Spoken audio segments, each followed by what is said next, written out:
ሰላም የዛይ ፖድካስት ተከታታዮች፣ ባለፈው ሳምንት የዛይ ፖድካስት የመጀመሪያ ምዕራፍን መጀመራችን ይታወሳል።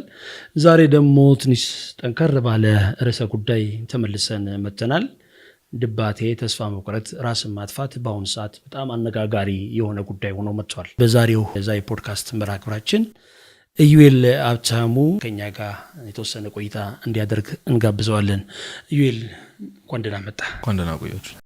መርሃ ግብራችን ከመጀመራችን በፊት ኢዩኤል የሶሻል ሚዲያ እንቅስቃሴዎች ላይ ያለውና የምታነሳቸውም ነገሮች ከወጣቶች ህይወት ጋር የተገናኙ ናቸው። ወደዚህ ነገር እንድትገባ የገፋፋ ነገር አለ? ምክንያት አለ? እሺ፣ እግዚአብሔር ያክብርልኝ። ያ ወጣት እንደመሆኔ ብዙ ጊዜ የምትውለውም የምታሳልፈውም ከወጣቶች ጋር፣ በዛ መሀል ቤተክርስቲያኑ ስታድግ በመንፈሳዊ ህይወት ወይም በቤተክርስቲያን በኩል የማለፍ ዕድል ሲገጥመን እንደዚህ በወጣቶች በኩል በዘመነ በኩል ደግሞ በዛው ልክ ደግሞ ትምህርት ቤት ውስጥ የምታሳልፋቸው ነገሮች ይኖራሉ፣ የምታያቸው ነገሮች ይኖራሉ። ያ ነው ሰንበት ቤት ውስጥ ስላደግን ማገልገሉ ማስተማሩ ቀስ እያለ ይመጣል። ከዛ አንተ ጋር የምታስተውለው አንተም ወጣት እስከመሆነ ቲኔጀር እስከመሆነ ድረስ ኤክስፒሪየንስ የምታደርገው ነገር ይኖራል። ያ ነው እየገፋፋን የመጣው። ለእኔ ግን እንደ አንድ ምክንያት የሚሆነው የሆነ ጓደኛዬን በድንገት ሳማክረው ይስቅ ይጫወት የነበረ ሰው ነው። ግን የሆነ ጊዜ ኦፕን አፕ ሆኖ ክፍት ሆኖ ማውራት ሲጀምር ያው የምትሰማው ነገር ያስደነግጣል። ነው ብለህ የምታስበው ሰው ሲያወራ ያ እንዳልሆነ ይገባል። ከሳቁ ጀርባ የሆነ ሀዘን እንዳለ፣ ተስፋ መቁረጥ እንዳለ፣ ሱስ እንዳለ ምናምን ትረዳለህ። ከዛ በኋላ ነው ጽሁፎች መጻፍ እና ለዛ ሰው ለዛ ጓደኛዬ ሁልጊዜ ጧት ትንሽ ተስፋ የሚሰጥ ቴክስት መላክ የተጀመረው እና ያ ቴክስት ነው 10 ሰዎች 20 ሰዎች እያለ ሁልጊዜ ጧት ቢያንስ እስከ 200 ሰው ድረስ ለአንድ አመት ያህል በተከታታይ እንደዚህ አይነት ቴክስቶች ልክ ነበር። ከዛ በኋላ ነው ውቶታው የመጣው። ለምን ወደ ሶሻል ሚዲያ ሄድ የሚል ነገር፣ ለምን ቴሌግራም ቻናል አይሆንም እያለ ከአንድ ጓደኛዬ ጋር ሰፍቶ መንገድ አለ እልፍ መንገድ አለ የሚል፣ በተለይ ደግሞ ስለ ሱሳይዳል ቶትስ ይሄ ራስ ማጥፋት ላይ ተስፋ መቁረጥ ላይ እንደዚህ አሁን ያልካቸው ጉዳዮች ላይ በትኩረት የሚሰራ ነገር የተጀመረው። ከዛ በኋላ ነው ቪዲዮዎቹ ምኖቹም ቀስ እያሉ የመጡት። እንደዛ ነው የተጀመረው። ስለዚህ ትክክለኛውን ሰው ነው ዛሬ የጋበስ ነው ማለት ነው። መልካም ኢዩኤል፣ እንግዲህ ወደ ጉዳያችን ንግባና የመጀመሪያ እስቲ ጥያቄ አድርጌ የምሰጥህ ያው እዛ ላይም ስለምትሰራ ብዬ ነው። በርካታ ወጣቶች ድባቴ ወይም ዲፕሬሽን በምንለው ነገር ውስጥ ወድቀው ይታያሉ። ምናልባት ምክንያቶቹ ይታወቅ ይሆን? ብዙ ነው ምክንያቱ። ሜዲካል ተርሞ በጣም ብዙ ነው። ያው እኔ በህክምና እውቀቱ ብዙ የለኝም፣ ወደዛም አልገባም እንጂ ሰርች ቢደረግ በጣም ብዙ መጽሐፎች በጣም ብዙ ሪሰርቾች በየአመቱም በየወሩም ይሰራሉ። በዚህ በዲፕሬሽን በኩል ያለው ሪሰርቾች በጣም ብዙ ናቸው።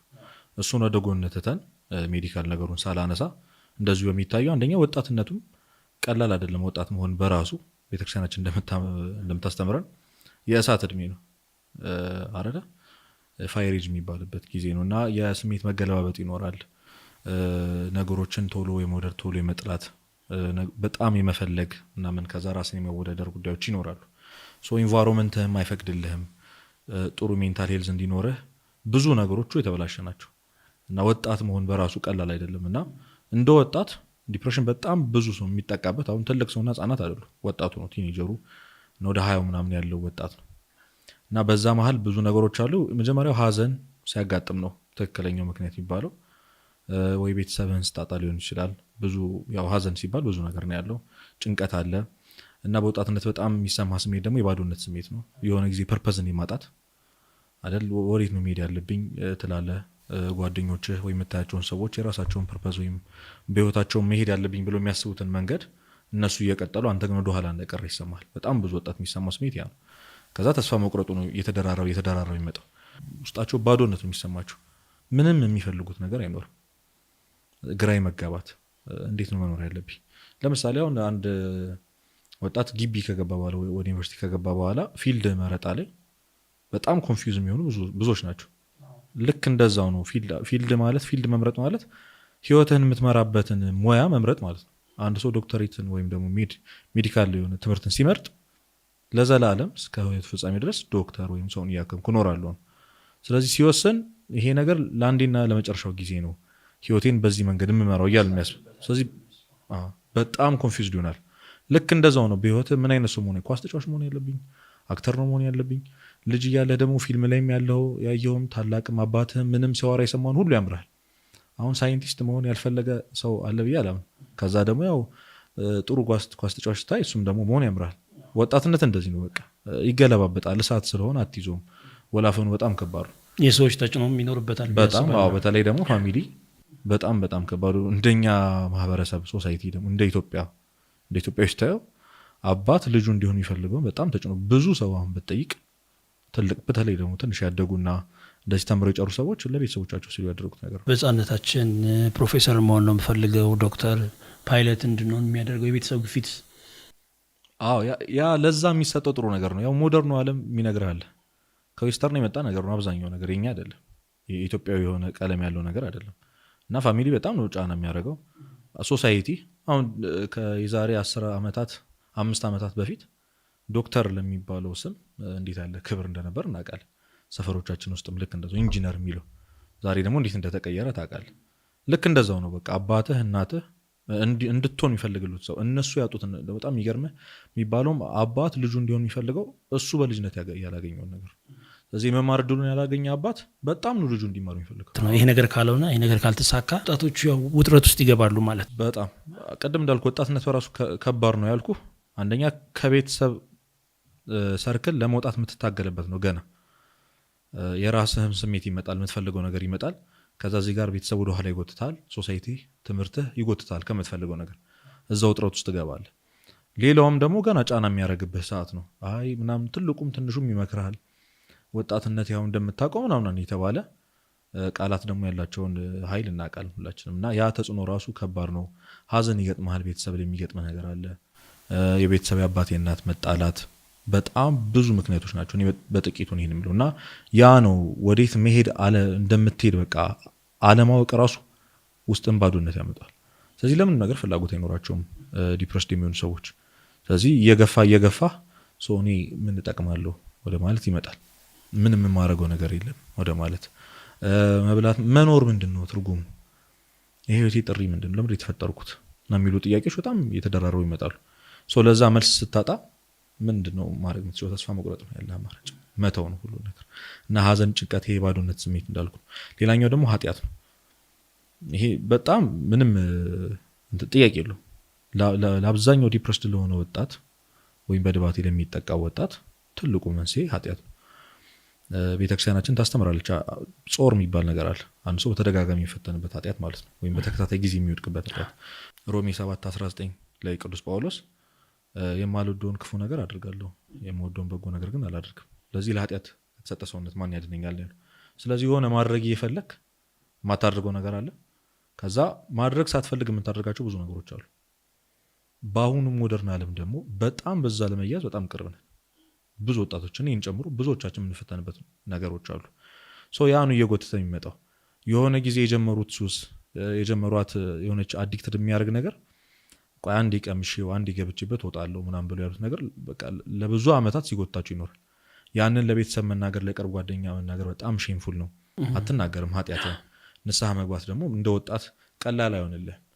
ያም ንስሐ አባት ብለህ የምታስበውም ሰው ማውራት ቀላል አይደለም። በጣም ፕራይድ ያጠቃሃል። በተቻለ አቅም ወጣት ያው ራሱን ይጠብቃል። ሰው ፊት፣ ትምህርት ቤት ምናምን ያለህን ነገር ሁልጊዜም ራስህን ጠብቀና ለራስህ ጥሩ አመለካከት ነው የሚኖር። ጥሩ ኢጎ የሚባለው ነገር አለ። ያንን ላለመፍረስ ብሎ ያንን ሼምፉል የሆነውን ኃጢአቱን ደብቆ ለብቻው ይታገላል። ይደጋግመዋል፣ ይጥማል። የሆነ ሳሌ ልክ እንዳልሆነ ሲገባው ግን ለመውጣት ሲታገል ያቅተዋል። ቤተሰብ ብለናል፣ ጓደኛ ብለናል። እነዚህ አይነት ነገሮች ምን ያህል ተጽዕኖ ይፈጥሩበታል? የኛ ማህበረሰብ በጣም ከባዱ በጣም እኔም በተቻለኝ አቅም በሶሻል ሚዲያ ለመጣም ሞክሮ ብዙ መምህራንና እንደዚህ በዚህ ጉዳይ የሚሰሩ ሰዎች የሚጥሩት ነገር ሰው እንደዚህ አይነት ሁኔታ ላይ ላለ ሰው መስጠት ያለበትን ነገር አያውቅም። የኛ ሶሳይቲ ለቅሶ ቤት ብትሄድ ሀዘን የሚያባበስ ነው እንጂ የሚያጽናና ሰው የለም። ምን ሆኖ ነው የሞቱት ብሎ ነው ወሬ የሚጀምረው ሲመጣ አይደለ? ተው በቃ አትዘን ምናምን እያለ በቃ ሀዘን የሚያባበስ ነገር ነው። ልክ እንደዛው ድባቴ ላይ ያለ ወጣት ምንድነው የሚያልፈሰፈሰ ነው የሚባለው። በተለይ ደግሞ በወንድ ልጅ ይብሳል። ጥናቱም በወንድ ልጅ ነው እንደሚብስ የሚናገሩ። ከዛ ወንድ አይደለሁ የሚል ጥያቄ አለ።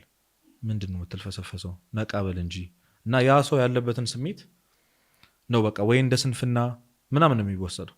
ቤተሰብህም አንዳንድ ጊዜ እኔ እንደውም የገጠመኝ ነገር አለ በዚህ ጉዳይ የሚጠቃ ልጅ በቃ ለመፈተን ይሄ የኢንትራንስ ፈተና ላይ የነበረበት ጊዜ ነበርና ላለመጥናት እያደረክ ያለው ጥረት ነው።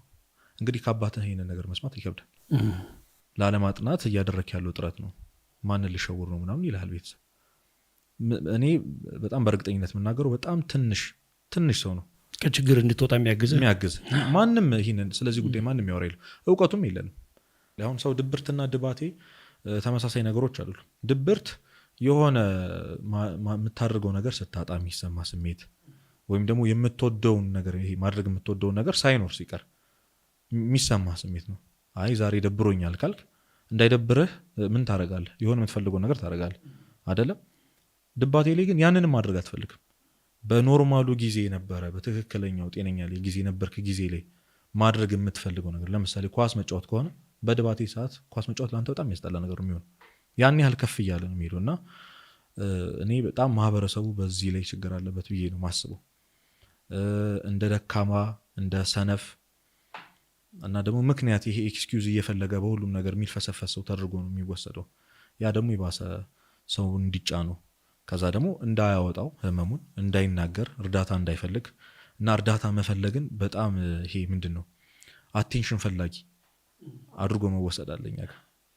በቃ ይሄ ሁልጊዜ ሰበብ ያበዛል፣ ሁልጊዜ ይታመማል፣ ሁልጊዜ እንዳለቃቀሰ ነው እንዳለቃቀሰች ነው ምናምን ስለሚባል ለምን ብሎ መጥቶ ያወራል ይሄ ሰው። ስለዚህ ራሱን ታሞ ብቻውን ክፍሉን ቆልፎ ቁጭ የሚል ሰው አለ።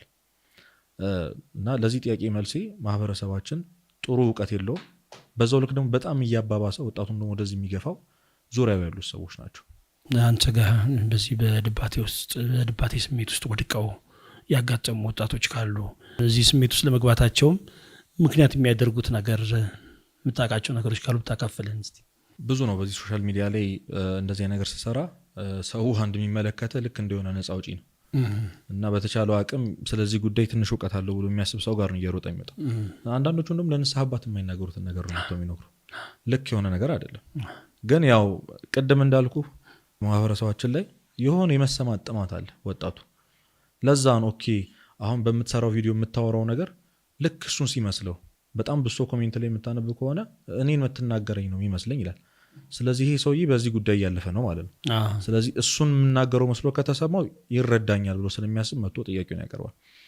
አንድ ፖስት ነው ብንሄድ ይሻለናል የምትል ልጅ። ከዛ በኋላ ነው የኔም ነገር የቀጠለው። ስለ ራስ ማጥፋት ምናምን መነሳት ሊጀመረው ያኔ ነው።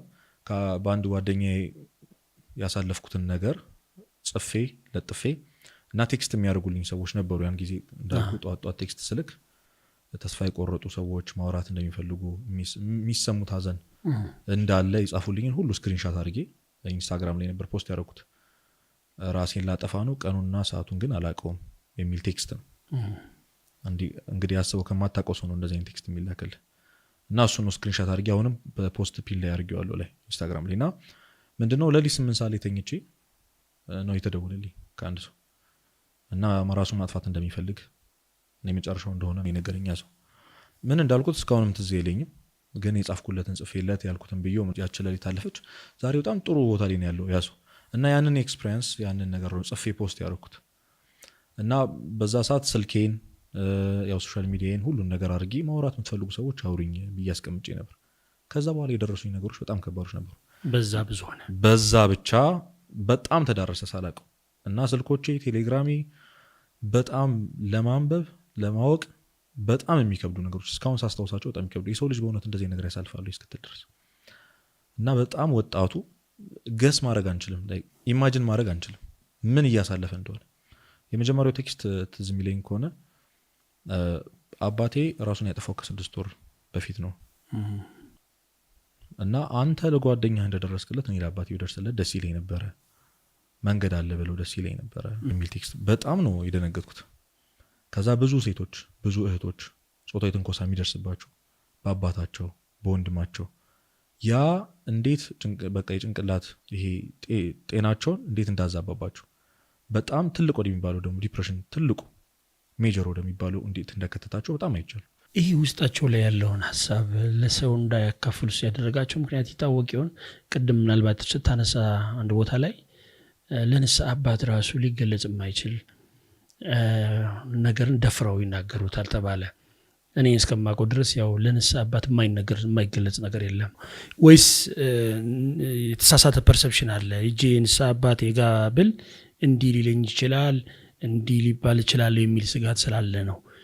ምናልባት አንተ ጋብዛቸዋል፣ የሆነ ቦታ ላይ ጻፍክላቸው መጡ። ወይስ እኛ እንደ ቤተ ክርስቲያን ሰው ውስጡ ያለውን ስሜት እንዲያካፍል እንዲናገር የሚያደርግ ያልሰራ ነው ነገር አለ ወይ? እንደዚህ ስሜት ላይ ያለ ሰው ወደ ንስሐ ነው መፍትሄው የሚል ጭንቅላቱ ሊመጣ አይችልም ጭራሽ ነው ማለት። በቤተክርስቲያን ማደግ ወይም ቤተክርስቲያን አገልግሎ በሰንበት ቤት በአብነት ትምህርት ቤት ማደግ ትልቁ ጥቅሙ እዚህ ነው። እናውቀዋለን። አብዛኛው ወጣት ደግሞ በዚህ ያላለፈ የተወሰነ ያክሉ ነው በፐርሰንቱ ጋር ቢሰላ ማለት። መንፈሳዊ ህይወት ላይ ያለፈ ወጣት በልጅነቱ በአብነትና በሰንበት ቤት ያደገ ወጣት ሮጦ ወደ ቤተክርስቲያን መምጣት እንዳለበት ያውቃል። እኛ ያለነው እስከ ለዛ ነው እንጂ እውነት ያለንበት ዘመን የሚያተርፈው ነው አይደለም። እኔም እዚህ ጋር ቁጭ ብዬ የማወራው እኮ ይሄ ነገር ሳይደርስብኝ ቀርቶ አይደለም። ግን ቤተክርስቲያን ያደገ ሰው ቢያንስ መውጫውን ያውቃል። ቤተክርስቲያን ሐኪም ቤት እንደሆነች ይረዳል። የንስሐ አባቶች ሐኪሞች እንደሆኑ፣ ከዛ ስጋው ደግሞ መድኃኒት እንደሆነ ያውቃል። ስለዚህ ወዴት መሮጥ እንዳለበት ያውቃል። አንደኛ ወጣቱ ይህንን አያውቅም። ጭራሽ ጭንቅላቱ ላይ እውቀቱ የለውም ማለት በዚህ ሰዓት ኦኬ አሁን መሄድ ያለብኝ ቤተክርስቲያን ነው የሚል ነገር ሊመጣለት አይችልም። የሚወጡበት ለመውጣት የሚሞክሩበት መንገድ ብዙ ናቸው። ወደ በኋላ ዘረዝራቸዋለሁ። በጣም ብዙ ናቸው። አንዱ እሱ ነው። ሁለት ደግሞ ቅድም እንዳልኩ የንስሐ አባት ተብሎ ሲታሰብ ወይም አንድ ቄስ ተብሎ ሲታሰብ እድሜያቸውን የምታስበው ገፋ እንዳሉ ነው እና ወጣት አይደሉም ሊረዱኝ አይችሉም ነው የሚለው። አባቱን ያያል አያቱን ያያል። ይሄ ሰው እንደማይረዱት ያውቃል። ስለዚህ እነሱ ያልተረዱት እንዴት ነው የንስሐ አባት ይረዳኛል ብሎ የሚያስበው? ትክክል አይደለም። ይረዳሉ እኮ ትልቁ እንደውም ሳይኮሎጂስት የሆኑ ቴራፒስቶች እኮ የንስሐ አባቶች ናቸው። ይህንን ግን ወጣቱ አያውቅም። አንተ እዚህ ጋር ወጣት ሆነ እሱ የሚሰማውን ነገር ስታወራለት ለዛ ነው ወደ አንተ የሚመጣው። መቼም ይሄ ሰው ካላለፈበት በቀር አያወራም ብሎ ነው የሚታሰበው። የተጻፈም አይመስለውም።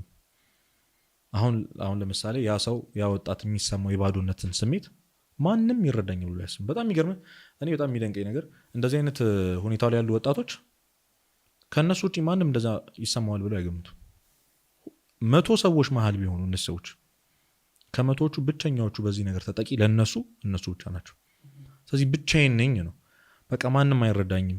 ይሄ አሁን እኔ እንደዚህ አይነት ስሜት ላይ ብትሆን አንተ እሱ ምን አለበት በቃ ይስቃል ይጫወታል ነው። አንተ ጋር ያለውን ነገር እኮ አላውቅም፣ ግን ለእኔ የሚሰማኝ ሁሉም ሰው በጤነኝነት እየኖረ እንደሆነ በሰላም እየኖረ እንደሆነ፣ እኔ ግን ብቸኛው እየተጠቃው ያለው ሰው እንደሆነ የሚሰማው። ከዛ ሲሆን ሶሻል ሚዲያ ላይ ወይ የሆነ ቦታ ላይ ስክሮል ሲያደርግ ይሆን የሚሰማውን ስሜት ሲያወራ እንዲህ ኬት አመጣው ምናምን ይላል። በቃ ይሄ መቼም እሱ ካላለፈበት በቀር ሊያወራ አይችልም። ስትነግረው እንደዛ ነው። ቢያነብ ወደ ቤተክርስቲያን ቢቀርብ እኮ እሱ እንኳን ስለሱ ያልተረዳውን ነገር እንደምትነግረው ቢያቅ ኖሮ በጣም በቃ እድለኞች ነበሩ። ግን ለቤተክርስቲያን የቀረቡ ሰዎች ስላልሆነን እኛም የቀረቡ ሰዎች ስላልሆነን ወጣቶች እሱ የሚሰማውን ስሜት የሚያወራውን ወጣት ለመናገር ይደፍራል፣ ይረዳኛል ብሎ ስለሚያስብ። እንደዚህ አይነት ሰዎች በጣም የሚፈሩት ነገር ጀጅ መደረግ ነው። በጣም እኮ ነው የሚያመው። እኔ በጣም ፔንፉል ነው። አንተ ህመሜን ይረዳኛል ብለህ ሄደህ የነገርከው ሰው ጀጅ አድርጎ ምን ሆነ እንደዚህ ሆንከው የራስህ ጥፋት ነው እያለ ወቅሶ ቢመልስ እንዴት ነው? በጣም ብዙ ወጣቶች ደግሞ በጣም ይሄ ትራውማ የሚባል ነገር አለ። ጠባሳ፣ የኋላ ጠባሳ አለባቸው። ችግሩን የማይናገር ሰው የሆነ ጊዜ ችግሩን ተናግሮ ጀጅ የተደረገ ሰው ነው እንጂ አይደብቅም። ገብቷል? የሚረዳኝ ሰው የለም ብሎ ያስባል። አባቱን አይቷል፣ እናቱን አይቷል፣ ታላቅ እህትና ወንድሞቹን አይቷል። ስለዚህ የንስሐ አባቱ ጋር ሊሄድ ይችላል እና በቃ የግንዛቤ እጥረት አለ። ሁለት ወጣቶች ስላልሆኑ አይረዱኝም የሚል ሀሳብ አለ እና እኛም ቤተክርስቲያን ላይ በዚህ ጉዳይ አሁን እሁድ ሰንበተ ክርስቲያን ላይ የጠዋት አሁን በዛ ብዙ ጊዜ ወጣቶች በዛ ሰዓት ነው የሚሄዱት። እንደው ሰነፍ የሚባሉት ወደ ቤተክርስቲያን እንኳን ያልቀሩት ይባሉ እንኳን እሁድ ላይ ቀሩ ይችላሉ። በዛ ጊዜ የሚሰበከው ስብከት እነሱን ሊያቀርቡ ይችላል አይደለም። በትክክል ስናወራ ሊያግዛቸው ወጣቱን የሚያማክል ነገር አይደለም። ሜቢ ወንጌል ሊሆን ትክክለኛ ትምህርት እኮ ነው የሚሰጠው። ትምህርቱ ስህተት ነው እያልኩ አይደለም። ያ ግን ቤተክርስቲያን ኦኬ ትረዳኛለች፣ ቤተክርስቲያን ውስጥ ለካ እንደዚህ አይነት አስተምህሮ አለ፣ ለካ ለዚህ ነገር መፍትሄ አለ ብሎ የሚያስብ ወጣት እንዳይኖር አድርጓል። በጣም ብዙ። ለዛ ነው አሁን የሚወጡ ወጣቶች በጣም ጎበዝ ወጣቶች አሉ አሁን እና የሚጻፈውን ጽሁፍ የሚሰራውን ቪዲዮ ሲያዩ እንዲህ ቤተክርስቲያን ታስተምራለች እንደሚል በጣም ብዙ ነው። ስለ ሪሌሽንሺፕ ጉዳይ ስለ ጮኝነቱ በደንብ መወራት የጀመረው እኮ አሁን ከቅርብ ጊዜ በኋላ ነው እንደሚያስፈልገው ስለተነገር። ግን ቤተክርስቲያን የዛሬ ስንት መቶ ዓመት ነው ስለዚህ ጉዳይ አስተምሮ ያላት። ማውጣቱ ላይ ግን ብዙ በጣም ይቀረናል እና ወጣቱ አንደርስታንድ ደረጋለው የሚለው ግንዛቤ ስለሌለው ነው የሚርቀው። እነዚህ ድባቴው ላይ ያሉ ወጣቶች ከዚህ ስሜት ለመውጣት የሚያደርጉት ጥረት ወይም እንደ መፍትሄ የሚወስዷቸው ነገሮች አሉ?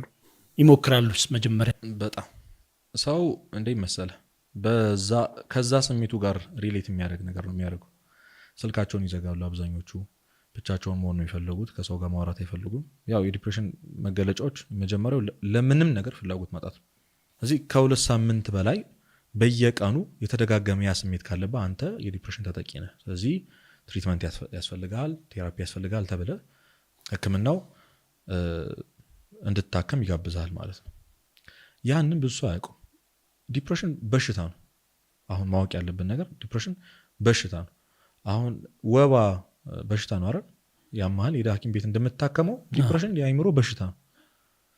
ኤክስተርናል የሆነ ህመም ላይሆን ይችላል። ምን አሁን ቅድም እንዳልኩ ሀዘኑ፣ ኃጢአቱ፣ ሱሱ፣ የገባንበት ነገር አብዛኛው ወጣት ደግሞ ሪሌሽንሺፕ ይጀምራል። በዛ ጊዜ ጾታ ያለው ፍቅርና ፍላጎት ስለሚጨምር ከአንድ ሰው ጋር ይሆናል፣ ከዛ ያቋርጣል ምናምን።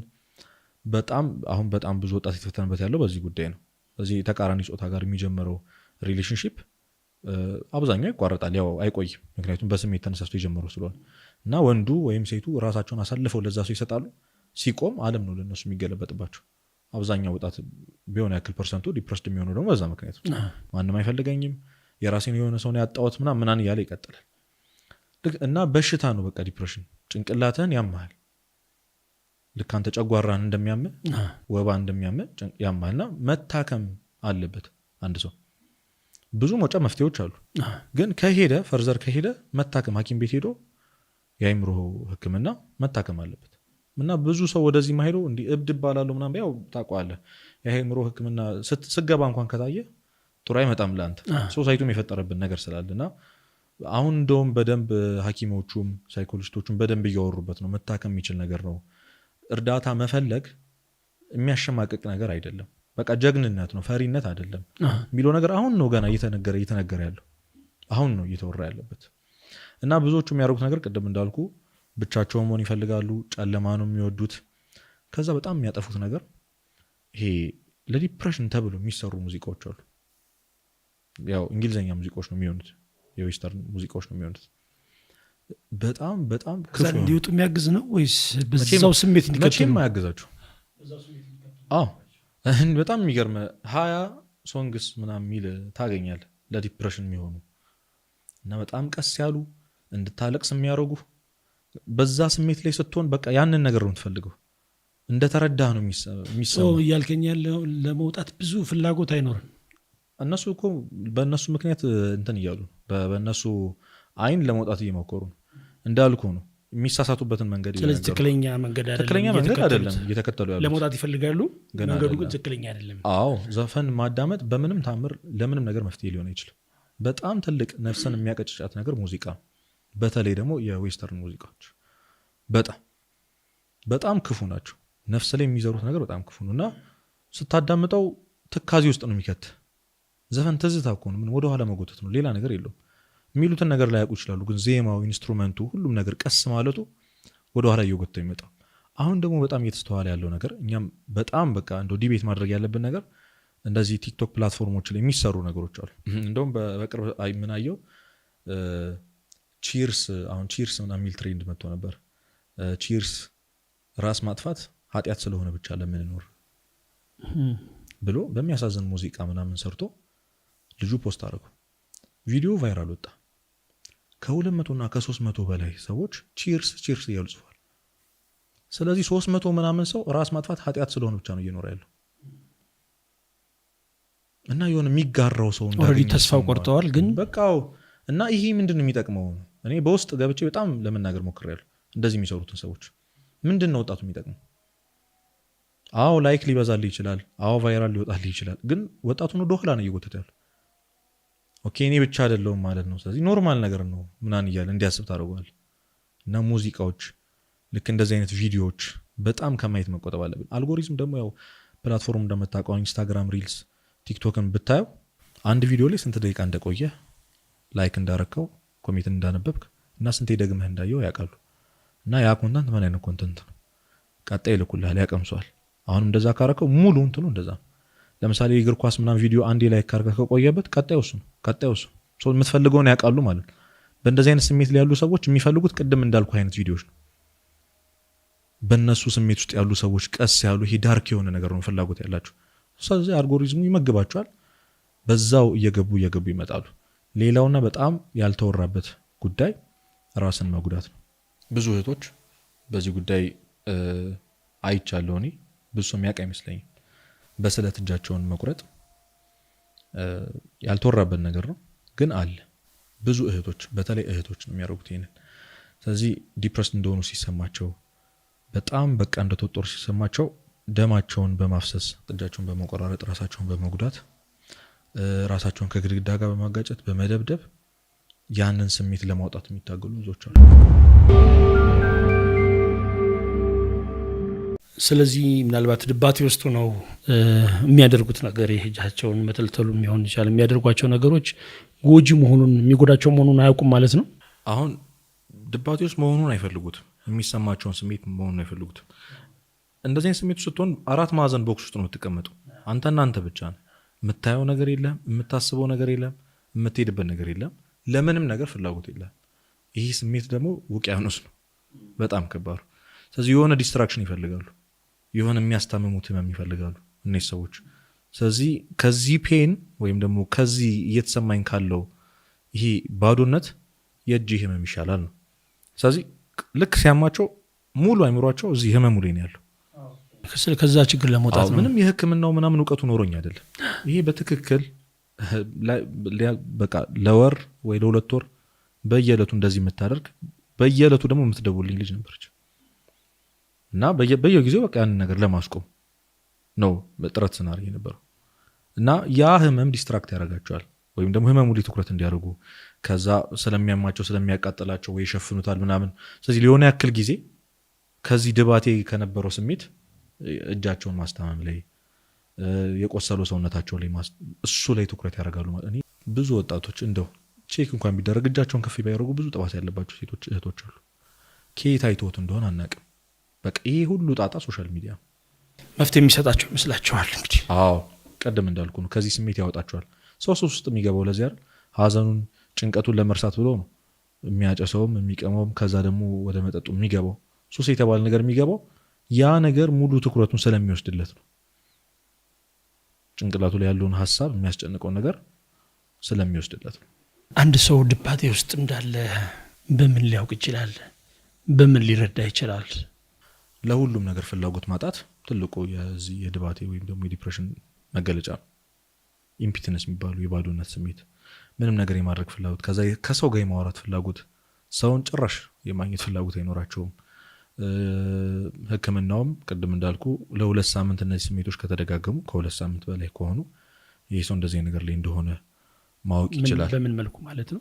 አሁን እነዚህ የሚታዩበት ሲምፕተሞች ቅድም እንዳልኩ አሁን ለምሳሌ እንቅልፍ በጣም ማብዛት፣ ማታውንም ይተኛዋል፣ ከዛ ቀንም ይተኛሉ፣ ካልጋቸው አይወርዱም፣ ስልካቸውን ነው የሚነካኩት፣ በዛው እንቅልፍ ይወስዳቸዋል፣ እዛው ይነሳሉ፣ የመብላት ፍላጎት አይኖራቸው። ይሄ የሆነ ሳይዱ ነው አይደል? በዚህ በተቃራኒ ደግሞ ጭራሽ እንቅልፍ መስዳቸውም አሉ። ጭራሽ በጣም የሚበሉ ሰዎች ደግሞ አሉ። ምግብ በየሰዓቱ የሚያምራቸው ሰዎች አሉ። ብዙ የተለያዩ ሲምፕተሞች አሉት። ከዛ ዋናው ግን የሀዘን ማዘን፣ በቃ ማዘን፣ ማልቀስ መፈለግ፣ ብቻችን መሆን መፈለግ።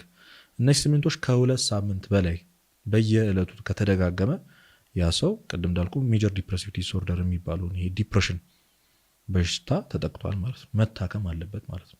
ማመን አለበት ማለት ነው። ቅድም እንዳልኩ ከዛ ከእግዚአብሔር ጋር ያለ ግንኙነት ጥሩ አይሆንም።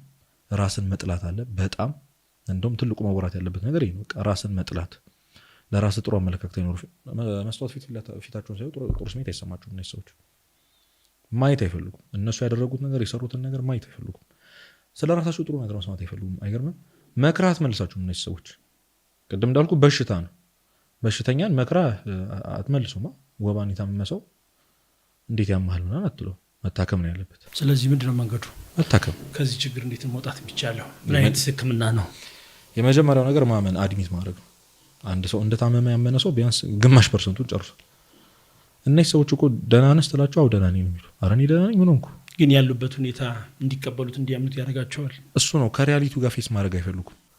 የሚሰማቸው እንደወደቁ ነው፣ እንደተጣሉ እንደማይጠቅሙ ነው፣ ከዛ በኋላ ጀጅ እንደሚደረጉ ነው። ቢያወሩት የሚረዳቸው ሰው እንዳለ አይሰማቸውም። ስለዚህ እንዴት ብለው በሽተኛ መሆናቸውን ያምናሉ። አሁን ለምሳሌ አንዳንድ የሚያሸማቀቅ ህመም ይኖራል አይደል? የማይሆን የሰውነት ክፍል ላይ ሊሆን ይችላል። እንደዚህ የመሳሰሉት ለሰው ለማውራት ትሳቀቃለህ አንተ። እንደዚህ አይነት በሽታ እኮ ይዞኛል አሁን በዚህ ማህበረሰባችን አሁን እንኳን እንትን ብሏል። ድሮ አሁን HIV ይዞኛል አይባልም። እነዚህ በዚህ የነበረው በሽታዎች በጣም ራሳቸውን ደብቀው ምናምን ነበር።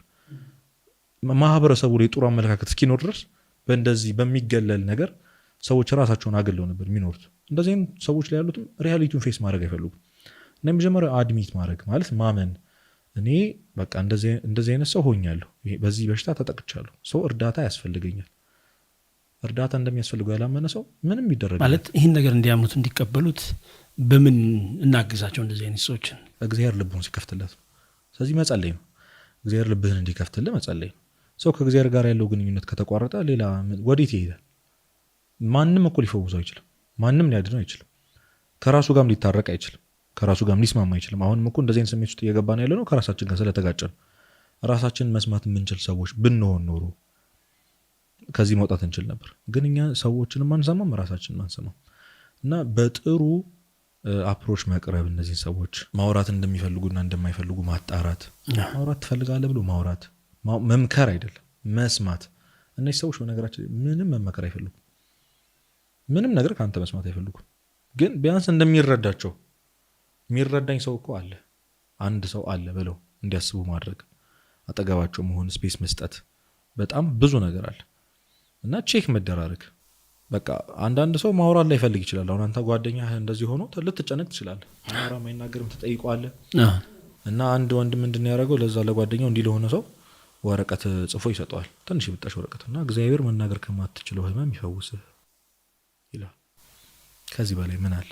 ስለዚህ አንድ ወንድምህን የምትወደው ከሆነ ትጸልይለታለህ።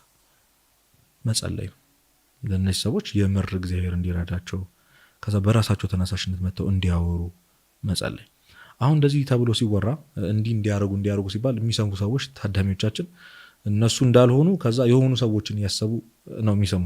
እየተወራ ያለው ስለአንተ ነው። በቃ ምንም መካከል ነገዚህ ነገር ውስጥ ሊገባ የሚችል ሰው ይኖራል ነው እንዴም ሁሉም ነው። አሁን እኮ ማንም ይሄ ስሜት ተሰምቶት አያውቅም ልትል አትችልም ወይ? ይሄ ሰውዬ ክርስቲያን አይደለም ስለ ከእግዚአብሔር ጋር አይደለም። ሰው መከራ፣ ችግር፣ እንደዚህ ሀዘን የማይገጥመው እግዚአብሔር ሙሉ ለሙሉ ሲርቀው፣ እግዚአብሔር ከዛ ይጠብቀን። ሙሉ ለሙሉ ሲርቅህ ነው። አንድ አባት ለመጽሐፈ መነኮሳት ይሁን ዜና ባው ላይ አንድ አባት እግዚአብሔር ተወኝ እያሉ እያለቀሱ በየባቱ እየሄዱ ይነግሯቸዋል። እና ምን አድርገህ ነው? ምን አይነት ኃጢአት ሰርተህ ነው? ኧረ እኔ ምንም አላደረኩም። እና ሄደዋ በምኔቱን ሲጠይቋቸው ምን አድርገህ ነው አይደለም እሳቸው ያሉት፣ በምን አወቅ እግዚአብሔር እንደተዋሉት። ይሄው 1 ዓመት ሙሉ ጤነኛ ነኝ፣ ሀዘን ችግር አይቶኝ አያውቅም፣ መከራ ቀምሶኝ አያውቅም ሲሉ አበምኔቱ ራሱ አለቀሱ። ምን አይነት አረዳድ ነው ብለው። ቅዱሳን መነኮሳት አባቶች ትክክለኛ ክርስቲያን የሆነ ሰው የሚመጣው መከራ የሚመጣው ሀዘን መስቀል እንደሆነ ያውቃል። ስለዚህ ራሳችሁን ካዱ፣ ዕለት ዕለት መስቀልን ተሸክማችሁ ተከተሉ። መስቀል ማለት ክርስቶስ የታመመውን ህመም መታመም ማለት በትንሹ እኮ ነው አንተ በተፈቀደልህ። ስለዚህ የሆነ መስቀል አለ። ያንተ መስቀል ድባቴ ሊሆን ይችላል። ያንን ተሸክመህ መውጣት ማለት ነው፣ ማለፍ ማለት ነው። እና ለዚህ ጉዳይ ያለን አረዳድ ልክ አይደለም፣ ለመከራ ለችግር ያለን። ስለዚህ ክርስቲያን እስከሆንክ ድረስ አልፈህበታል፣ መወሻሸት አንችልም። አንተም እኔም የሚሰሙትም ሰዎች ሁላችንም አልፈንበታል፣ እናልፍበታለን። አሁን ይህንን ደግሞ ህይወት የማያውቀው ሰው የሆነ ጊዜ መግባቱ አይቀርም። ስለዚህ ቅድመ ጥንቃቄም ነው ማለት ነው። እና ስንሰማ እንደ ሰርድ ፐርሰን አድርገን አይደለም መስማት ያለብን ሲወራ። አዎ ይገርምሃል እኮ እንደዚህ አይነት ሰዎች አሉ ሳይሆን ነህ፣ አንተም ነህ። የሆነ ጊዜ ገብተህ አልፈህበታል። አሁን ለመስማት እድሉን አግኝተህ ሊሆን ይችላል። ይህን የሚሰሙ ሰዎች ከሶስቱ አንዱ ነው የሚሆኑት። ወይ ገብተው የወጡ ናቸው፣ ወይ ጭራሽ አልገቡ፣ ወይ ያሉበት ናቸው። ለሶስቱ መፍትሄ ነው። ያልገባበት ሰው ይጠነቀቃል፣ ምን ማድረግ እንዳለበት ኦኬ፣ ቀድሞ ሰምቷል፣ እግዚአብሔር ይመስገን። አሁን እየሰማችሁ ያላችሁ ሰዎችም ደግሞ እርዳታ እንደሚያስፈልጋችሁ አምናችሁ ውጡ፣ ንስሐ ግቡ፣ ስጋው ደግሞ ተቀበሉ፣ አባቶችን አማክሩ። አጠገብ ላለው ጓደኛ ተናገር፣ ህመምህን አውጥተህ ተናገር። ቢያንስ የሚያስብልህ ሰው ይመጣል። ብዙዎቹ እኮ ብዙ ራሳቸውን ያጠፉ ወጣቶች እኮ ትላንት እየሳቁ ነበር ነው እኮ። ጓደኞቻቸው ለቅሶ ላይ ሲያለቅሱ ብትሰማ እንዴ እንገናኛለን ተባብለን ነበር ወይ ይሸፈናል ማለት ነው እንዴ? በቃ ማንነታቸው በሳቅ ወይ በደስታ ይሸፈናል ማለት ነው። ለምን ያወጡታል እንዴ? መሰለ እንደዚህ አይነት ሰው የሚሰማው አንተ ዲዘርቭ አታረግ። አሁን ጓደኛው ብትሆን አንተ ዲዘርቭ አታረግ የሱን ስሜት ለመስማት። ለምን አይቷል? በብዙ ነገር አይቷል። ምናልባት የሆነ ጊዜ ሊያወራ ሲል አቋርጠዋል ወይ አንተ ቀልድ ላይ ነህ ደህና ነህ ብለው አታውቅም። ስለዚህ አይቷል፣ በብዙ ነገር አንተን አይቷል። ስለዚህ አንተ አይገባህም የሱን ስሜት ለመስማት። ስለዚህ ስቆ ሸፍኖ ይሄዳል። የልብ ጓደኛ የሚባለው ለምንድን ነው? ብዙ ጓደኞች እያሉት አንድ የልብ ጓደኛ የሚኖረው ለምን ይመስላል? ያ ሰው ያንን ሰው ለመስማት ፍቃድ አለው፣ ፍላጎት አለው። እሱ እኮ ሊሰማኝ ሊረዳኝ ይፈልጋል የሚል ስሜት ውስጥ ስላለ አማክረዋለሁ ያንን ሰው። ዙሪያ እኛ በቃ ለጓደኞቻችን ትኩረት ስለማንሰጥ ዝም ብሎ እኮ ቴክስት ይደረጋል እኮ ደህና ነህ እንዴት ነህ ምናምን ይባላል እኮ። ከዛ እንደውም እኔ በጣም ብዙ ጊዜ ጓደኞች መጠይቃቸው ውስጥ ደህና ነው እል ነበር። በቃ ፊዚካሊ አይተኸዋል አይደል? አዎ ደህና ግን ውስጥ ደህና ነው ወይ? ከእግዚአብሔር ጋር ያለ ግንኙነት እንዴት ነው? እንደዚህ ዲፕ የሆኑ ጥያቄዎችን እንጠያይቃለን እኮ የጓደኞቻችን ጋር። የአእምሮ ጤናችን ቼክ እንደራረጋለን። በጣም ትክክለኛ ሀሳብ ነው። አዎ ትኩረት እኔ አሁን እንደዚህ ብዬ የማልጠይቅ ሰው ትኩረት ማልሰጥ ከሆንኩኝ ለምን ትነግረኛል? ለምን ብለህ አሳይቻለሁ በብዙ ነገሬ እኔ ኤክስተርናል ስላለው ሰውነትህ ስለመሳቅ ስለመጫወት ምናምን ነው። ሰው መጥቶ ምን ሆነ ነው ሊልህ የሚችለው ወይ ፊትህ ሲኮፈስ ነው፣ ውስጥ ያለውን ግን አያውቅም። ስለዚህ ብዙዎቹ በቃ እንደዚህ ሜካኒዝም ሲጠቀሙ የነበሩት ስቀው ተጫውተው ስራ ገብተው ምንም እንዳልተፈጠረ በቃ ጠዋት እንገናኛለን ከሰዓት እንገናኛለን ተባብለው ውስጥ ቤታቸው ሲገቡ ክፍላቸው ሲገቡ ግን ወደ ትክክለኛው ማንነታቸው ይመለሳሉ። አሁን ብዙ ከነገርከኝ ነገር እኔም እየተረዳሁ የመጣሁት ነገር አሁን ከተናገርካቸው ነገሮች ውስጥ በተግባርም የምናስተውላቸው የምናያቸው ነገሮች አሉ። በጣም ሰፋ ያለ ሀሳብ ነው ያነሳውና ትኩረት እንደሚያስፈልግ ይህ ትኩረት የሚባለው ነገር በቤተሰብም ምናልባትም አጠገብ ባለ ጓደኛም ላይ ትኩረት እንደሚያስፈልግ የሚያሳይ ሀሳብ ነው። ምናልባት እሱ ላይ ትንሽ ተጨማሪ እንድታደርግ የፈለኩት ነገር ስላለ ነው። አካባቢው ድባቴ ውስጥ በገባው ሰው ላይ የሚፈጥረው ተጽዕኖ እንዳለ ሁሉ ራሱ ድባቴ ውስጥ የገባው ሰው እዚህ ችግር ውስጥ ለመግባቱ ተጠያቂ የሚሆንባቸው ጉዳዮች አሉት። አዎ ቅድም እንዳልኩ እድሜህም ከባድ ነው። ያው ወጣትነት በራሱ የሚያመጣቸው ብዙ ነገሮች አሉ። ግን ተዘጋጅታችሁ ኑሩ ነው የሚለው ቃሉ። ስለሆናቸው ስለ እያንዳንዱ ነገር ተጠያቂዎች እኛ ነን። ወይም ደግሞ አሁን አባታችን የሚለው ጸሎት ላይ ይልና አቤቱ ወደ ፈተና አታግባን ይላል እና አባቶች ሲተረጉሙት አቤቱ ወደ ፈተና አታግባን ማለት እኮ ፈተና አይኑር ማለት አይደለም። ቅዱስ ቄርሎስ እንደውም ገደል አይኑር ብሎ መጸለይና ገደል ውስጥ አታግባኝ ብሎ መጸለይ አይለያይም ወይ ይላል። ከዛ ሌላ አባት ሲተረጉሙ ምንድን የሰለስቱ ደቂቅን ምሳሌ ያነሳና ሰለስቱ ደቂቅ እሳት ውስጥ ተጥለዋል፣ እሳቱ ግን አላቃጠላቸው። ስለዚህ ያ ማለት ማለት ነው ፈተናው አለ፣ መውጣት አለ መውጣት ግን ያንተ ጉዳይ ነው። ስለዚህ ወደ ፈተና አታግባኝ ማለት ፈተናው ይኑር፣ ዲፕሬሽኑ ይኑር፣ ማዘኑ፣ ወላጅን ማጣቱ፣ ሪሌሽንሺፕ አለመሳካቱ፣ ትምህርት አለመሳካቱ፣ አሁን ለዚህ ለሆንክበት ዲፕሬስድ ለሆንክበት ምክንያቶች ሁሉ እሺ ይኑሩ። ግን በዛ ተሸንፎ ዲፕሬስድ መሆንና ለመሆን ያንተ ፈንታ ነው። ምክንያቱም መውጫ መንገዱ ተነግሮናል አሉ ቁጭ ብለውልናል። አትታመም አይባልም እኮ አይደል? አይመመኝ አይባልም ማረኝ ነው እንጂ ይላሉ አባቶች። እንደዛ አይባልም። ግን ላልወጣህበትና በተለይ ደግሞ በዚህ ስሜት ውስጥ ሆነ ስላማረርክበት፣ እግዚአብሔርን ስለጠላህበት፣ ከሰዎች ስላራክበትና ስላጣሃቸው ነገሮች ተጠያቂ አንተ ነህ፣ ማንም አይደለም። ማንም አይደለም። በጣም በነገራችን ላይ አሁን የተጎዱ ሰዎችን ይጎዳሉ። እንደዚህ እየሆንክ ነው የምትሄደው። በጣም ሶሻል ሚዲያ ላይ እኮ ወደዚህ ነገሮች የሚከቱ ነገሮች ቅድም እንዳልኩ የሚሰሩ ዘፈኖች ምናምን እነሱ እንደዚህ ነገሮች ስላለፉ እኮ ነው። እና ደግሞ ያልወጡ ሰዎች ናቸው። በጣም የሚገርመን እሱ ነው።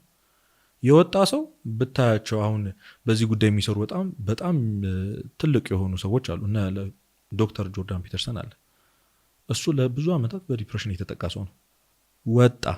ከወጣ በኋላ ነው አየህ የነበረበትን ስሜት የነበረውን ስቃይ ስለሚያውቅ ዛሬ በዚህ ጉዳይ ያሉ ሰዎችን ለማትረፍ የሚጥረው። ሶሻል ሚዲያ ላይ የምታያቸው እንዲሆንኩ የሚሉ ሰዎች ቅድም እንዳልኩ አይነት ኮንተንቶች እየሰሩ በሚያሳዝን ሙዚቃ እያደረጉ ሰውን የባሰ ዲፕሬስድ የሚያደርጉ ሰዎች ግን አሁንም ያሉ ሰዎች ናቸው። ግን ግድ እዛ ችግር ውስጥ የነበርክና ከዛ ችግር የወጣ መሆን አለብህ ማለት ነው። ያው እንግዲህ ካነበበ ከተማረና መቼም አይቶት የወጣ ሰው ሁለት እኩል እንትን ሊኖራቸው አይችልም። ብቻ እንደ ክርስቲያን ከዚህ ጉዳይ መውጫ መንገዱ ብዙ ነው።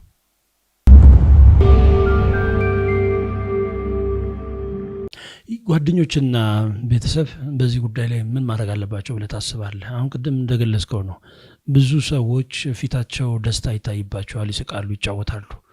ከጀርባ ያለው ማንነት ላይ ሲታይ ግን ጨለማ የመሆን ነገር አለው። ሰዎች ላይ ይረዱት ይችላሉ፣ ሰዎች ላይ ያውቁ ይችላሉ። ቤተሰብ የሚሆን ጓደኛ እንዲያግዟቸው ስሜታቸውን በምን እንዲረዱት ሊያውቁት ይችላሉ?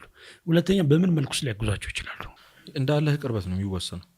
ቅርብ ነኝ ብለህ የምታስብ ከሆነ ለዛ ሰው መቼም የሚሆን ነገር ሲለወጥ ይታወቃል አይደለ? እባክህ ደብሮት ነው ምናምን ብለህ የምትተወው ከሆነ እንዴት ይሆናል? ቅድም እንዳልኩ ለ2 ሳምንት የሚያሳዩት እነዚህ ስሜቶች እኮ ቀላል አይደሉም። ፊዚካሊ እኮ ነው የሚመጣው።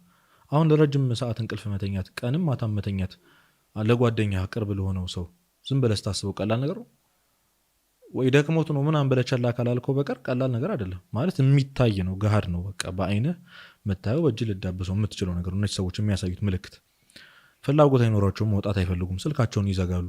እኔ በጣም ኦብቪየስ ነው፣ ምንም በቃ ያን የሚቸገር ነገር አይደለም። ግን አዌርነሱ የለንም አንደኛ፣ እና ደግሞ በጣም ብዙ ጊዜ የማይገመቱ ሰዎች ናቸው እንደዚህ ነገር ውስጥ የሚሆኑት። ጠንካራ ናቸው፣ ሰው ይመክራሉ ምናምን የሚባሉ ሰዎች ናቸው እንዲህ የሚሆኑት አይደል? የሚያወሩ የሚናገሩ ሰዎች፣ የሚጽፉ ሰዎች ሊሆኑ ይችላሉ። አረ እሱ እባክህ ምናምን ይባላል። እንዲህ እሱን ስለማታውቀው ነው፣ ዝም ብሎ ነው እባክህ እንዲሆኑ እንጂ እሱ ለራሱ ያውቃል እየተባሉ ገደል የገቡ ብዙ ወጣቶች አሉ። በጣም ብዙ ሰዎች አሉ። አባት ቼክ የማይደረገው፣ እናት ቼክ የማይደረጉት ለምን ይመስላችሁ? በቃ አንደኛ እነሱም ለልጆቻቸው ለሌሎች ሰዎች ወጣቱም ጨምሮ ሰውን ማስጨነቅ የማይፈልግ ሰው አለ። አይ በእኔ ምክንያት ምናምን አቴንሽን የማይፈልጋለ፣ አቴንሽን ይፈልጋለ። አንዳንዱ እኮ ፕሮፋይል ፒክቸሩን ይቀይራል እኮ፣ ጥቁር ያደርጋል ወይ የሆነ አንገቱን የደፋ አጋጥሞ ያውቃል። በጣም ብዙ ወጣቶች የሚያደርጉት ነገር ነው። ስቶሪ የሚያደርጉት የሚጽፉት ነገር በጣም ትንሽ ፐርሰንቱ ነው ድብቅ የሚለው።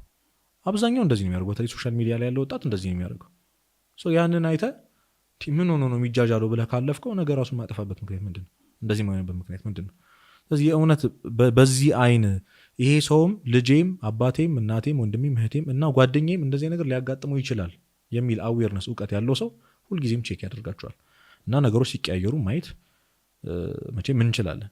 ስለዚህ ቅድም እንዳልኩ መረዳት፣ መስማት፣ ያ ሰው እንዲያወራ መገፋፋት፣ ከዛ በኋላ ትልቁ መፍትሄ መጸለይ ነው ለዛ ሰው።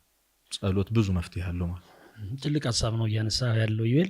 ምናልባት የዚህ የድባቴው መጨረሻ የዲፕሬሽኑ ማለት ነው መጨረሻ ሊያደርስ የሚችለው ተስፋ መቁረጥ ላይ ነው። እንግዲህ አንዱ ምክንያት ሊሆን ይችላል ብዬ ነው የማስበው እንጂ ብዙ ምክንያቶች ይኖራሉ። ምናልባት ከተሞክሮ አንጻር የተስፋ መቁረጣቸው ምክንያቶች ይኖራቸው ወይም ተጨማሪ ምክንያቶች ሌላ ምክንያት ካለ ብዬ ነው። ተስፋ ዋናው ይሄ ነው። ቀደም ያወራንበት ዲፕሬሽን ነው። ግን ቀደም እንዳልኩ ሰውን በሞት የሚያጣ ሰው ከእግዚአብሔር ቤታች የኖርኩት በዛ ሰው ነው ብለህ ነው የምታስበው። በጣም አታችመንት አለን ከሰዎች ጋር እንደምታውቀው፣ ወይ ከእናት ጋር ከአባት ጋር ወይ ከታላቅ ወንድም ጋር ምናምን የሆነ ሰው ይኖራል። ሰው እንግዲህ ሟች ነው፣ ምንም ማድረግ አንችልም። ያልፋል፣ ወይ ያ ሰው ይታመማል፣ ብቻ የሆነ ነገር ይሆናል እና ሲለይህ የሆነ ነገርህን ነው ይዞ መቃብር ውስጥ የሚገባው። የሆነ ከእሱ ጋር እኖረዋለሁ ብለህ ያሰብከውን ተስፋህን አይደል?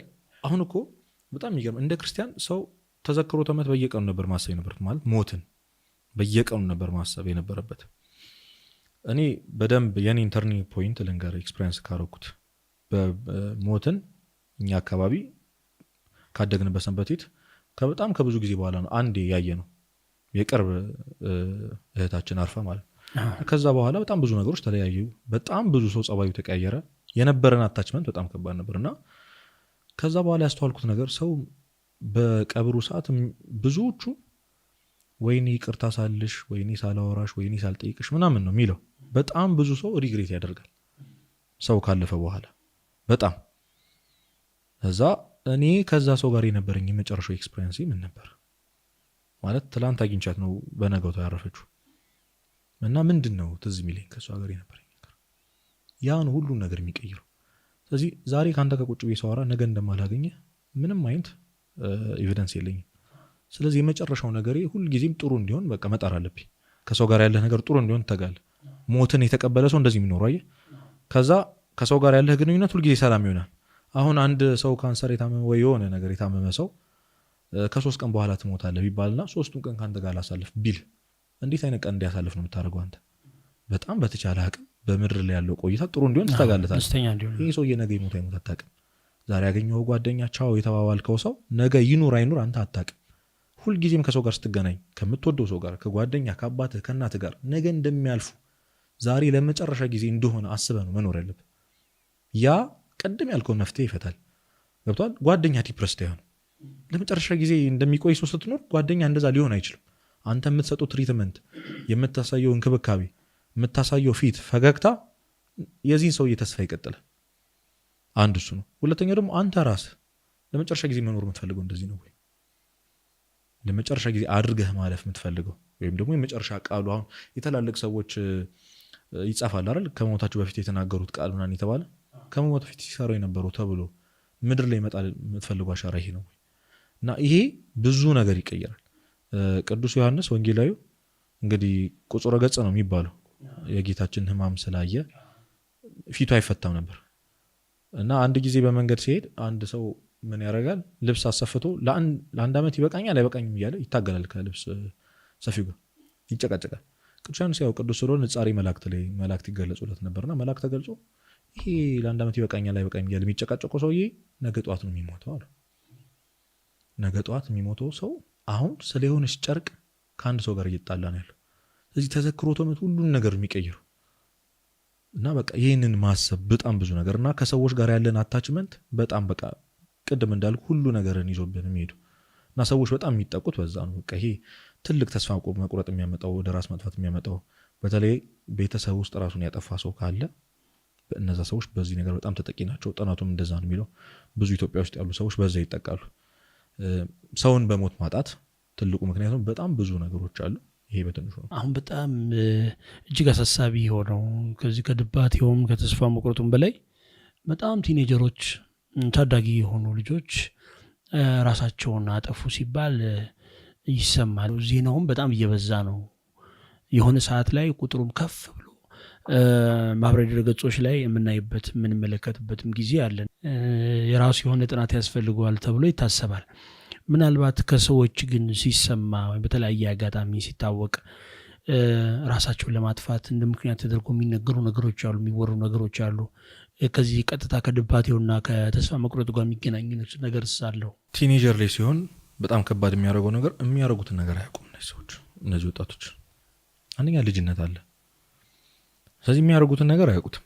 ለእነሱ መፍትሄ ነው። ሁለት አይነት ሰዎች አሉ፣ ሁለት አይነት ወጣቶች አሉ።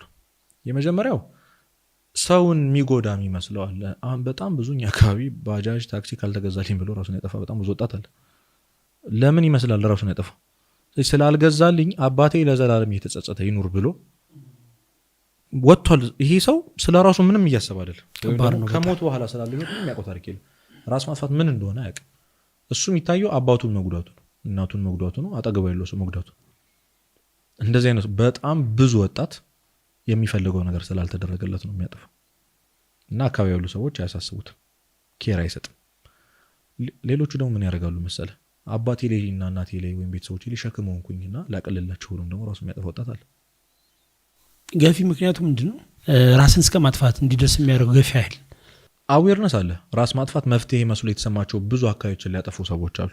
በሶሻል ሚዲያም በፊልምም በምንም በቃ ዓለሙ ሁሉ የሚነግረን ራስን ማጥፋት መጥፎ እንደሆነ እኮ ነው እየተነገረ ያለው። ግን ጭንቅላት ላይ ምንድን ነው የኃጢአት እውቀት የሚባል ነገር አለ አይደል?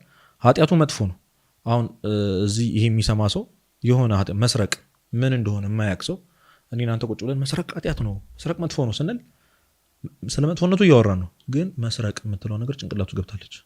አዲስ የኃጢአት እውቀት ማለት ነው አለበት ማለት ነው። ያ ሰው ጭንቅላቱ ላይ ስለ መስረቅ አወቀ ዛሬ ማለት ነው። ልክ እንደዛው አካባቢያቸው ላይ ራሱን ያጠፋ ሰው ሲሰሙ ፊልም ላይ በተለይ በጣም ደግሞ ፊልም ላይ ሶሻል ሚዲያ ላይ ዛሬ ለቲኔጀሮች በጣም ስልክ የተሰጠ ነው። እኛ እኮ በስንት ዘመናችን ነው ስልክ ያዘው። ዛሬ ያለው ወጣት ከልጅነቱን አይፓድ የሚሰጠው። እኔ በጣም በእርግጠኝ መናገር የምችለው ነገር ወላጅ ነው ልጁን እየገደለ ያለው፣ ማንም አይደለም። በጣም ሞደርናይዝ እንደሆነ እየተሰማን ልጃችንን በጣም ሞደርናይዝ እንዳደረገን እየተሰማን ታብሌትና ስልክ እየገዛን የምንሰጣቸው እኛ ነን። ምንድን ነው አንድ አባት ይላል፣ ስሙን ረስቸዋለሁ፣ አንተ ለልጅህ ክርስቶስ ማን እንደሆነ ካልነገርከው ዓለም ማን እንደሆነች ቀድማ ትነግረዋለች፣ ተዋሸዋለች፣ ትሸፍንብሃለች። እና ወላጅ ለዚህ ለሁሉም ነገር ተጠያቂ ነውና ገፊው ነገር ልክ እንዳልኩ አዌርነስ በቃ አላቸው። እነዚህ ሰዎች ራስን ማጥፋት ማምለጫ መንገድ እንደሆነ ይሰማቸዋል። ስለዚህ ያደርጉታል እንጂ ራስ ማጥፋት የሚጎዳ ነገር እንደሆነ እኮ ሳያውቁት ቀርቷል። ሰው እኮ ራሱን ማጥፋት እንደማይፈልግ የምታውቀው ልክ እያጠፋ ያለበት ፕሮሰስ ላይ ለምሳሌ ራሱን ወደ እንዝ ከጣለ በኋላ መተንፈስ ለመፈለግ ሲጣጣር ታያል። ስለዚህ የሆነ ማንነቱ ውስጡ ያለው ባዶነት ነው መሞት ይፈልገው እንጂ እሱ አይደለም። ለመሞት መንገዱን ከጀመሩ በኋላ የሚታነቅ ሰው የሚንፈራፈረው ለመተንፈስ የሚፈልጉ ለምን ይመስላል? መኖር ይፈልጋል። በቃ ሰው ሰውነቱ መኖር ይፈልጋል የሆነ ነገሩ እና ወጣቶቹ በቃ ለእነሱ የሆነ ማምለጫ መንገድ ወይም ነገሮችን መቋጫ ነው እንጂ ከተቋጨ በኋላ ህይወት እንዳለ አያውቅም። የዘላለማዊ ህይወት እንዳለ የሚያውቅ ሰው ራሱን አያጠፋም። ይሄ ነገር የላቸውም እና ትናንሽ ወጣቶች ምናምን እንደዚህ የሚያደርጉት በቃ ሰው ሲያደርግ አይቶ ነው። ሌላ ምንም ምክንያት የላቸውም እና ቅድም እንዳልኩ የሆነ ሰው ለመጉዳት ወይ ደግሞ ቤተሰቦቼን አሳርፍኩ ብሎ እኔ ለአንተ ሸክም ሆኜ ከምኖር ምናምን ያው ከቤተሰብ ጋር ትጋጫለህ ምናምን። አንዳንድ ጊዜ ቤተሰብ አንተን ወልጄ ምናምን ሊል ይችላል። የኛ ቤተሰብ ብዙ ቤተሰብ ደግሞ አበሻ እንደዚህ ነው የሚናገረው። እዚህ የሚናገሩት ነገር ፔንፉል ነው። ስለዚህ ሸክም ነኝ ማለት ነው ለቤተሰቦቼ። እናቴን እያሰቃየው ከምኖር አባቴን እያሰቃየው ከምኖር እነሱም ለዘላለም በቃ በእኔ እንትን ከሚሉ አንዴ ሞቼ ብለው በቃ አብዛኛው ትናንሽ ወጣቶች የሚያደርጉት ይሄ ነው። እኔ በጣም የሚደንቀኝ አድሃኖ ምትኩ የሚባል አንድ ደራሲ ያለ የጻፈው ጽሁፍ እና አንድ ወጣት ራሱን ለማጥፋት ደብዳቤ እየጻፈ ነው ለአባቱ ይለዋል። አባቴ በቃ እኔ በሞቴ በጣም እንደምታዝን አውቃለሁ፣ ግን ያደረግኩ ክፉ ነገር ብዙ ነው። ስለዚህ እንዲህ ትሆናል እንዲህ እንደምትሆን አውቃለሁ፣ ግን በቃ መኖር አቃተኝ እና ይቅርታ እናቴ፣ ድሮ የሞተችውን እህትሽን ሁሌ አስታውስሽ እንደምታለቅሽ አውቃለሁ። እኔ ከሞትኩ በኋላ ደግሞ እንዴት እንደምትጎጂ መቼም ማሰብ አይከብደኝም፣ ግን በቃ መኖር ከበደኝ፣ ምን ላድርግ ይላል። ከዛ እህቴ ምናምን ይልና ጽፎላቸው መጨረሻ ላይ የሚናገራት ቃል አለ። ሲያየው እንዲህ ነው እንዲህ ማድረጋቸው ሲያስበው ማለት ቤተሰቦች እና አንድ እኔን ለማሳረፍ ለምን ይሁሉ ሰው ገላለሁ አለ። አንተ አርፈሃል፣ ሰው ነው ገለህ የምትሄደው፣ በቁሙ ቀብረህ የምትሄደው ሰው ነው። እና ያ ሰው ደብዳቤውን ሲጨርሰው እንደዛ ነው ያለው። ስለዚህ ደብዳቤው ለራሱ ነበር ማለት ነው። ሲጽፍ ለካ እያስተዋለው ነው የቤተሰቦቻቸውን ምን እያደረጋቸው እና እኔን ለማሳረፍ የሁሉ ሰው ነው እንዲህ የሚገለው ብሎ ደብዳቤውን ቀዳዶ ጣለው ነው። የሚገርም ነው። እናጠቃለው ኢዩኤል፣ እንግዲህ ችግሮቹን በስፋት ገልጸናቸዋል። ልባቴውም ከዛ በኋላ ተስፋ መቁረጡም የመጨረሻው ደግሞ የሚያመጣው ውጤት ደግሞ ራሱን ማጥፋት ነው ብለናል እና በተለይ ወጣቱ አሁን ከዚህ ችግር እንዲወጣ ምን መደረግ መቻል አለበት? እንደ ማህበረሰብ፣ እንደ ቤተክርስቲያን፣ በራሱም እንደ ግለሰብ ሰዎች ከነዚህ ችግሮች እንዲላቀቅ ጠቅለል ባለ መልኩ ሊነገር የሚችል ካለ እስቲ። ብዙ ማህበሮች፣ ብዙ ወጣቶች፣ ብዙ መምህራን ወጣቶች ላይ ትኩረት እያደረጉ ስለዚህ ጉዳይ ሜንሽን እየተደረገ ነው። በቂ ነው ማለት አይቻልም። ምንም ነገር ስለምንም ነገር በቂ አይደለም። ከዚህ በላይ በጣም መሰራት አለበት። አሁንም ያልደረስንለት ወጣት አለ። አሁንም ብዙ ስለዚህ ጉዳይ ያልሰማ ብዙ ወጣት አለ። ቤተክርስቲያን በአውደ ምሕረቷ በተለይ ደግሞ በአውደ ምሕረቷ ምክንያቱም ወጣቱ ገብቶ ማህበራት ላይ ገብቶ ሰንበት ቤት ላይ የመማር እድሉ በጣም አነስተኛ ነው ወይ በጣም ብዙ ግፊት ይጠይቃል። ስለዚህ የሆነች ጊዜ ለንግስ ነው የሚመጣው፣ የሆነ ጊዜ ለቅዳሴ ለመሳለም ነው የሚመጣው እና ያን የሚሰማው ነገር ነው እሱን የሚጎትተው እና በአውደ ምሕረቷ በደንብ መሰበክ ቢችል በደንብ መነገር ቢችል እዛ ያሉ ወጣቶች ቤተክርስቲያን እንደዚህ አይነት ትምህርት እንዳላት ለዚህ መድኃኒት ለዚህ መፍትሄ እንዳላት እና ወጣቶቹን ለማሳወቅ ብንጥር እንደ ሶሳይቲ እንደ ወጣት ይህንን እንደሚሰማ ሰው አጠገባችን ስላሉ ሰዎች ማሰብ መጀመር። ይሄ ነገር ማንም ሰው ላይ ሀፕን ያደርጋል። የሆነ ሰው ሲያደርግ ሰማሁት ትላል፣ አጠገብ ላይ ሲደርስ ነው ሰው መደንገጥ የሚጀምረው ማሰብ የሚጀምረው። የሆነ ጓደኛውን የሆነ የሚያውቀው ሰው ራሱን አጠፋ ሲባል እንዴ ምናምን ማለት የሚጀምረው እንጂ የትም ሲሰማው ሩቅ ሲሰማ ወይ ምናምን ብለን ምናልፍ እስከ ዛሬ የሰማናቸው ዜናዎች ይበቃሉ።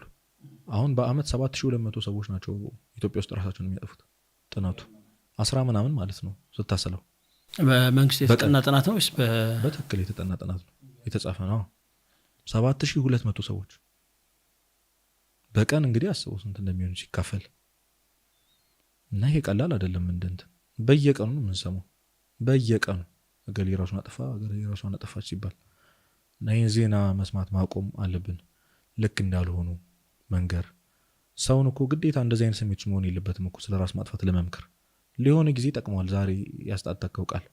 ስለዚህ እናት ልጇን መምከር መጀመር አለባት። አባት ቁጭ ብሎ መናገር አለበት። ምንም ሀሳቡ ሳይመጣላቸው ራሱ ሰብስቦ እንደዚህ አይነት ሀሳብ ከመጣላችሁ እንዲህ ነው የሚፈጠረው ብሎ መተው። ስለዚህ እነዛ ሰዎች ወጣቶች ለዛኔ ላይ ጠቅማቸው ይችላል። ነገ እንደዚህ ስሜት ላይ ሲሆን የአባቱ ቃል ነው ትዝ የሚለው። ስለዚህ በቃ እንደዚህ በአዌርነስ በደንብ መስጠት ያስፈልጋል። ራስን መጠበቅ ያስፈልጋል። አንተ ደህና ካልሆንክ ሰው እንደና ልታረግ አትችልም። አንተ ራስን ለማጥፋት እያሰብክ በየቀኑ መሞት እየተመኘ ራሳችሁን አጣጡ ማለት አትችልም። የተጎዳ ሰው ቅድም ሰው ይጎዳል ብዬ የለ። ስለዚህ ያልዳነ ሰው ሰውን ሊያድን አይችልም። እና ራስንም ማከም፣ የአእምሮ ጤናችንን መጠበቅ እና ደግሞ ቅድም እንዳልኩ ሕክምናውን በጣም ትልቅ ረጂ ነገር ነው። ቤተክርስቲያን አትቃወም። ለዶክተሮች ለእነዚህ ሰዎች ጥበቡን የሰጣቸው እግዚአብሔር ነው። ስለዚህ ሄዶ መታከም ማፈር አያስፈልግም። እና እርዳታን መፈለግ ስንፍና አይደለም፣ ውድቀት አይደለም፣ ትንሽ መሆን አይደለም። በቃ ይህንን ማወቅ ሰውን ማሸማቀቅ ማቆም አለብን። ስለ ራሱ የሚያወራው ህመሙን ለማውራት የሚመጣውን ሰው ማሸማቀቅ ማቆም አለብን። አንተ መቼ ነው አውርተህ የምትጠግበው? ዘመንን ሙሉ ስታማር ምናምን እያለን ያባረርናቸው ሰዎች ናቸው ሰው አይረዳኝም እያሉ የሚሄዱት። እና ጀጅ ማድረግ ሰውን ይሄ አሽቃባጭ ነው እባክህ እሱ ዝም ብሎ ልፍስፍስ ነው ምናምን ብለን የምናወራቸው ነገሮች በጣም መጠንቀቅ አለብን። ነገ በጣም ትልቅ ዋጋ ነው የሚያስከፍሉን። እንደ ማህበረሰብ እና እንደ ቤተክርስቲያን መሰራት አለበት ብዬ ማምነው ይሄ ነው። ዩኤል በጣም በጣም በጣም እጅግ ጠቃሚ የሆኑ ሀሳቦችን ነው የሰጠህን። በሌላ ጊዜ ደግሞ በእንዲህ አይነት ወይም በሌላ ርዕስ ላይ ተገናኝተን እንደምንወያይ እንደምንነጋገር ተስፋ አድርጋለሁ። በዛ የፖድካስትም እጅግ አድርጌ ነው የማመሰግነው። እግዚአብሔር ያክብርልኝ።